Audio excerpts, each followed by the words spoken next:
ಒಂದೇ ಸಾರಿ ಸಾಯಿಸೇ ಬಿಟ್ಯಾ? ಯಾಕ್ ಸದಾ? ನಾನು ಸಾಯಿಸ್ಲಿಲ್ಲ. ಏನು? ನೀನು ಸಾಯಿಸ್ತಿಲ್ವಾ? ಶಬ್ಬಾಸ್. ಅಷ್ಟು ಜನರ ಮುಂದೆ ಅವನ ಅಂಗಿ ಹಿಡ್ಕೊಂಡು ಹೊರಗೆ ತಳ್ಳಿದ್ದು ನೀನು ತಳ್ಳಿದ್ರಿಂದಲೇ ಅವನು ಕೆಳಗೆ ಬಿದ್ದು ಸತ್ತ. ಈಗ ನೋಡಿದ್ರೆ ನಾನು ಸಾಯಿಸ್ತಿಲ್ಲ ಅಂತಿದ್ದೀಯಲ್ಲ? ಇಲ್ಲ, ನಾನು ಅವನ್ನ ಸಾಯಿಸ್ಲಿಲ್ಲ. ಹಾಗಾದ್ರೆ ನಾನ್ ಸಾಯಿಸಿದ್ನ? ಹಾ ಹೌದು, ನೀನೇ ಅವನ್ ಸಾಯಿಸಿದ್ದು. ನೀನ್ ತಳ್ಳೊಂದಿಗೆ ನಾನು ತಳ್ಳಿದ್ದು. ಅವನ್ ಸಾವಾಗ ನೀನೇ ಕಾರಣ. ಅದು ನಿನಗ್ ಗೊತ್ತು, ನನಗ್ ಗೊತ್ತು. ಪಾಪ ಅಲ್ಲಿ ನಿಂತಿರೋರ್ಗ್ ಗೊತ್ತಿಲ್ವಲ್ಲ ಸದಾ. ಪ್ರಭು, ಈಗೇಗನು ಚೆನ್ನಾಗಿ ಸಿಲುಕಿಕೊಂಡ. ಇನ್ನು ಮುಂದೆ ಇದೆ ಇವನಿಗೆ ಮಾರಿ ಹಬ್ಬ. ಸರ್ ಬನ್ನಿ ಸರ್, ಅಲ್ಲಿ ನೋಡಿ ಸರ್, ಅದ್ಯಾರೋ ತಳ್ಳಿಬಿಟ್ಟ ಕೆಳಗೆ ಬಿದ್ದೋಗ್ಬಿಟ್ಟಿದ್ದಾನೆ ಸರ್. ಅದೇನಂತ ವಿಚಾರಿಸಿ ಸರ್.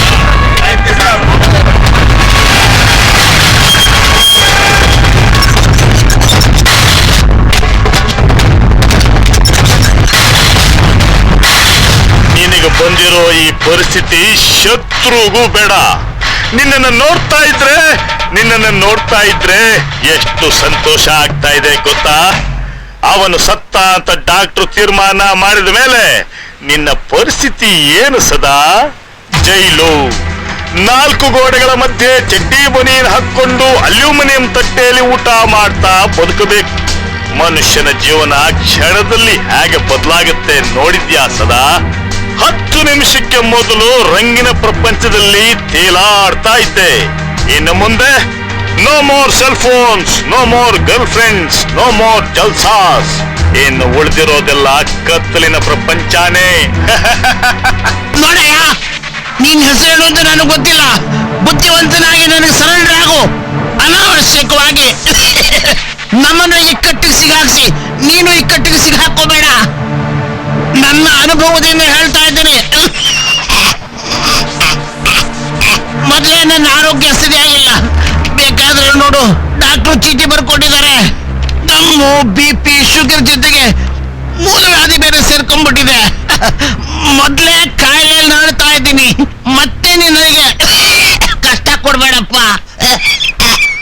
ಸರ್, ನಾನು ಅವ್ನು ಬೇಕು ಅಂತ ಸಾಯಿಸ್ಲಿಲ್ಲ ಸರ್. ಅವರು ಬದುಕಿದಾನೋ ಸತ್ತಿದಾನೋ ಗೊತ್ತಿಲ್ಲ. ಅದನ್ನು ತೀರ್ಮಾನ ಮಾಡ್ಬೇಕಾದವ್ರು ಡಾಕ್ಟ್ರು. ಅಲ್ಲಿ ತನಕ ನಾವಿಲ್ಲಿರೋದು ಒಳ್ಳೇದಲ್ಲ. ಪಾಪ ಪೊಲೀಸ್ ಸ್ಟೇಷನ್ ಕೂತ್ಕೊಳ್ಳೋಣ.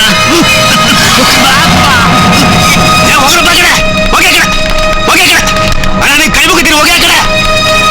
ದೊಡ್ಡ ಕರ್ಮ. ವ್ಯಾಪಾರ ಮಾಡೋ ಟೈಮಲ್ಲಿ ಒಳ್ಳೆ ರಾಮಾಯಣ ಆಗ್ಬಿಡುತ್ತೆ ಇವ್ರದು. ಅಣ್ಣ ಒಂದು ಕಾಲ್ ಕೆಜಿ ಹೋಗ. ಓ, ಇಲ್ಲೇನ್ ನಡೀತಿದೆ ಅಂತ ನನಗೆ ಅರ್ಥನೇ ಆಗ್ತಿಲ್ಲ. ನಿಮ್ಗೆ ಅರ್ಥ ಆಗ್ತಿದ್ಯಾ? ಅರ್ಥ ಆಗ್ತಿದೆ ಸರ್. ಏನಂತ? ಸದಾ ಆ SI ಬಹಳ ತಲೆ ತಿಂತಾ ಇದ್ದಾನೆ ಅಲ್ವಾ? ಸರ್, ಸಾರಾ? ಯಾರು? ನೀವೇ ಸರ್. ನಾನಾ? ನನ್ನನ್ನ ಬ್ಲಾಕ್ ಮೇಲು, ರೆಡ್ ಮೇಲು, ಇಮೇಲು ಅಂತಿದ್ಯಲ್ಲ, ಈಗ ಸಡನ್ ಆಗಿ ಸಾರ್ ಅಂತ ಇದೆಯಲ್ಲ ಸದಾ? ಸರ್ ಪ್ಲೀಸ್ ಸರ್, ಇನ್ನು ನನ್ನ ಕೈಲಾಗೋದಿಲ್ಲ. ದಯವಿಟ್ಟು ನನ್ನ ಬಿಟ್ಬಿಡಿ. ಬೆಕ್ಕಿಗೆ ಚೆಲ್ಲಾಟ, ಇಲಿಗೆ ಪ್ರಾಣ ಸಂಕಟ ಅಲ್ವಾ?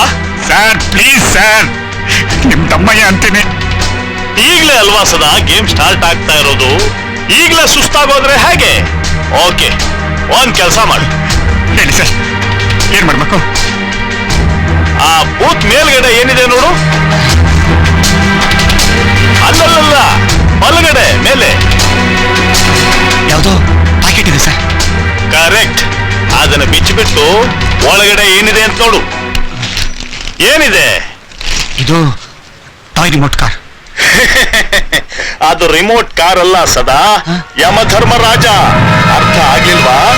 ಅದು ಟೈಮ್ ಬಾಂಬ್. ಇನ್ನು 30 ಸೆಕೆಂಡ್ಸ್ ನಲ್ಲಿ ಬ್ಲಾಸ್ಟ್ ಆಗುತ್ತೆ.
ಇವನು ಸಾಮಾನ್ಯದವನಲ್ಲ, ಟೆರರಿಸ್ಟೋ ನಕ್ಸಲೈಟೋ ಇರಬೇಕು.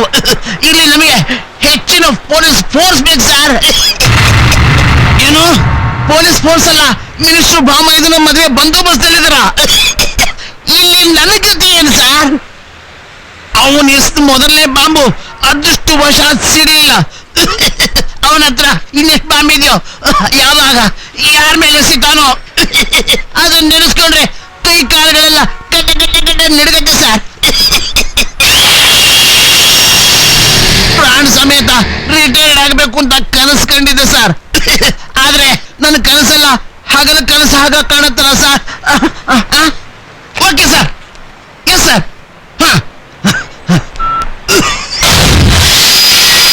ಅವ್ರಿಗೇನು AC ರೂಮಲ್ಲಿ ಕೂತ್ಕೊಂಡು ಪೊಲೀಸರ ಕರ್ತವ್ಯದ ಬಗ್ಗೆ ಪಾಠ ಹೇಳ್ತಾ ಇದ್ದಾರೆ. ಹೇಗಾದ್ರೂ ಮಾಡಿ ಅವನ್ನ ಹಿಡ್ಕೊಂಡ್ ಬರ್ಬೇಕಂತೆ. ಹಿಡ್ಕೊಂಬರಕ್ಕೆ ಅವನ ನಾಯಿ ಮರಿನ ಟೆರರಿಸ್ಟು.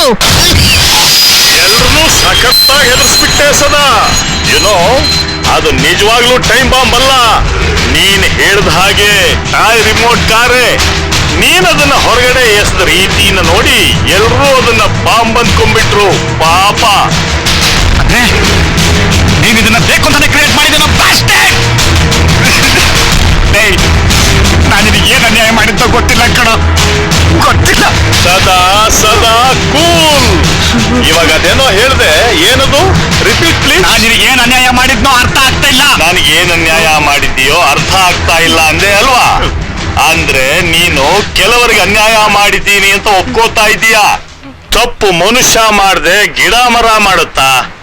ಆದ್ರೆ ಮನುಷ್ಯನಾದವನು ಒಂದ್ಸಲ ಮಾಡಿದ ತಪ್ಪನ್ನ ಇನ್ನೊಂದ್ಸಲ ಮಾಡೋದಿಲ್ಲ. ಆದ್ರೆ ನೀನ್ ಕಿಲಾಡಿ, ತಪ್ಪು ಅಂತ ಗೊತ್ತಿದ್ದು ತಪ್ಪು ಮಾಡೋನು. ಅಂದ್ರೆ ಬೆಕ್ಕಿಗೆ ಚೆಲ್ಲಾಟ, ನಿನ್ನಂಥ ಬೆಕ್ಕಿನಿಂದ ಇಲಿಗೆ ಪ್ರಾಣ ಸಂಕಟ. ಇದೇ ತಾನೇ ನೀನ್ ಇಷ್ಟ ದಿನ ಮಾಡಿದ್ದು.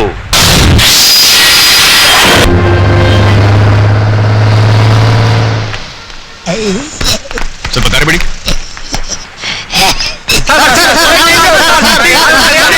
ಸ್ವಲ್ಪ ಇರಿ, ಸ್ವಲ್ಪ ಇರಿ ಸರ್. ನೀವು ಇವ್ನು ಟೆರರಿಸ್ಟ್ ಅಂತ ನಿಮ್ ಡಿಪಾರ್ಟ್ಮೆಂಟ್ ಹೇಳ್ತಿದೆಯಲ್ಲ, ಹೌದು. ಇದ್ರ ಬಗ್ಗೆ ನೀವೇನ್ ಹೇಳ್ತೀರಾ? ನೋಡಿ, ಇವನು ದೊಡ್ಡ ಟೆರರಿಸ್ಟ್. ಇವನು ಇಲ್ಲಿ ಬರ್ತಾನೆ ಅಂತ ನನಗೆ ಮೊದಲೇ ಗೊತ್ತಿತ್ತು. ನಾನು ಇವನಿಗೆ ಅಂದ್ಮೇಲೆ ಇವನ್ ಯಾವ ಟೆರರಿಸ್ಟ್? ಒಂದ್ ವಿಷಯ ಹೇಳ್ತೀನಿ, ಇಲ್ಲಿ ನೋಡಿ, ಬಿನ್ ಲಾಡನ್ನೇ ಹಿಡಿಬೇಕು ಅಂತಿದ್ದೀನಿ ನಾನು. ನೋಡಿದ್ಯಾ ಸದಾ, 1 ಗಂಟೆಯಲ್ಲಿ ನೀನು ಈ ಬೂತ್ ನಲ್ಲಿ ಇದ್ಕೊಂಡೆ ವರ್ಲ್ಡ್ ಫೇಮಸ್ ಆಗ್ತಾ ಇದೀಯಾ. ಐಟ್ಲಗ ಟಿವಿ ಮುಖಾಂತರ ಲಕ್ಷಾಂತರ ಜನ ನಿನ್ನ ಈಗ ನೋಡ್ತಾರೆ. ಹೌ ಗ್ರೇಟ್ ಸದಾ.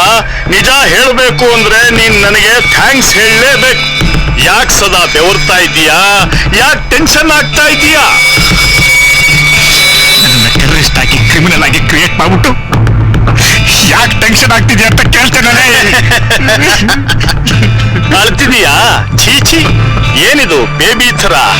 ಆದ್ರೆ ಸದಾ ಐ ಸ್ವೇರ್, ನೀನ್ ಅಳ್ತಾ ಇರೋವಾಗ ಬಹಳ ಗ್ಲಾಮರಸ್ ಆಗಿ ಕಾಣ್ತಾ ಇದೀಯಾ. ಆಡ್ ಫಿಲ್ಮ್ಸ್ ನಲ್ಲಿ ಯಾಕೆ ಟ್ರೈ ಮಾಡ್ಲಿಲ್ಲ ನೀನು?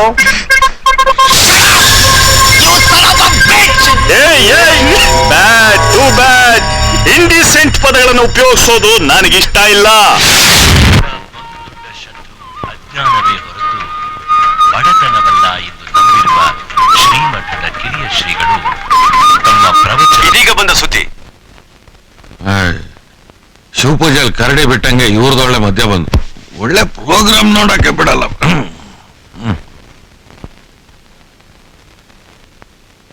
ಕೆಲವು ನಿಮಿಷಗಳ ಹಿಂದೆ ಬೆಂಗಳೂರಿನ ಸರ್ಜಾಪುರದ ರಸ್ತೆಯಲ್ಲಿರುವ HSR ಲೇಔಟ್ ಕಾಂಪ್ಲೆಕ್ಸ್ನ ಟೆಲಿಫೋನ್ ಬೂತ್ ನಲ್ಲಿರುವ ಒಬ್ಬ ಅಪರಿಚಿತ ವ್ಯಕ್ತಿಯನ್ನು ಪೊಲೀಸರು ಕಂಡುಹಿಡಿದಿದ್ದಾರೆ. ಆ ಕಾಂಪ್ಲೆಕ್ಸ್ ಅನ್ನು ಧ್ವಂಸ ಮಾಡಲೆಂದು ಬಂದ ಆ ವ್ಯಕ್ತಿಯು ಜನರ ಮೇಲೆ ಬಾಂಬನ್ನು ಎಸೆದಾಗ ಅದೃಷ್ಟವಶಾತ್ ಆ ಬಾಂಬು ಸಿಡಿಯಲಿಲ್ಲ. ಆತನನ್ನು ಪೊಲೀಸರು ವಿಚಾರಿಸಿದಾಗ ಆತನೊಬ್ಬ ಭಯೋತ್ಪಾದಕನೆಂದು ತಿಳಿದು ಬಂದಿದೆ. ಪ್ರಿಯ ವೀಕ್ಷಕರೇ, ಈ ತರಹದ ಉಗ್ರಗಾಮಿ ಚಟುವಟಿಕೆ ಮೊದಲು ಮುಂಬೈ ನಗರದಲ್ಲಿ ಕಂಡು ಬರ್ತಾ ಇತ್ತು. ಆದರೆ ಇತ್ತೀಚಿನ ದಿನಗಳಲ್ಲಿ ಈ ಟೆರರಿಸ್ಟ್ಗಳು ತಮ್ಮ ಚಟುವಟಿಕೆಯನ್ನ ನಮ್ಮ ಉದ್ಯಾನ ನಗರಿಯಲ್ಲಿ ಕೂಡ ವಿಸ್ತರಿಸಿದ್ದಾರೆ ಅನ್ನೋದಕ್ಕೆ ಇಲ್ಲಿ ಹಿಂದಿರುವ ಈ ವ್ಯಕ್ತಿನೇ ಸಾಕ್ಷಿ. ಒಳ್ಳೆ STD ಬೂತ್ಗಳ ತರ, FM ರೇಡಿಯೋಗಳ ತರ, ಸಾಫ್ಟ್ವೇರ್ ಕಂಪ್ನಿಗಳ ತರ ದಿನಕ್ಕೊಬ್ಬ ಟೆರರಿಸ್ಟ್ ಹುಡ್ಕತಾನೆ ಇದ್ದಾನೆ. ಟೆರರಿಸ್ಟ್ ಇಲ್ಲದೆ ರಾಜಕಾರಣಿ ಇಲ್ಲ, ರಾಜಕಾರಣಿ ಇಲ್ಲದೆ ಟೆರರಿಸ್ಟ್ ಇಲ್ಲ. ಇವರಿಬ್ರಿಗೂ ಬೇರೆ ಕೆಲಸ ಇಲ್ಲ. ಇವನ್ ಯಾರು, ಯಾವ ದೇಶಕ್ಕೆ ಸೇರಿದವನು ಅನ್ನೋದು ತಿಳಿಬೇಕಾಗಿದೆ. ಪೊಲೀಸ್ ಮೂಲಗಳ ಪ್ರಕಾರ ಇವನೊಬ್ಬ ಟೆರರಿಸ್ಟ್ ಅನ್ನೋದು ತಿಳಿದು ಬಂದಿದೆ. ಲಷ್ಕರಿ ತೊಯ್ಬಾಗ್ ಸೇರಿದವನು ಅಥವಾ ಅಲ್ ಖೈದಾ ಅನ್ನೋ ಆ ಬಿನ್ ಲಾಡನ್ ಗುಂಪಿಗೆ ಸೇರಿದವನು ಅನ್ನೋದು ಸದ್ಯದಲ್ಲೇ ವಿಷಯ ಹೊರಬೀಳಲಿದೆ. ಯಾರ್ ಸದಾ ನೀನು? ಲಷ್ಕರ್ ಎ ತೊಯ್ಬಾನ, ಅಲ್ ಖೈದಾನ? Shut up! You bloody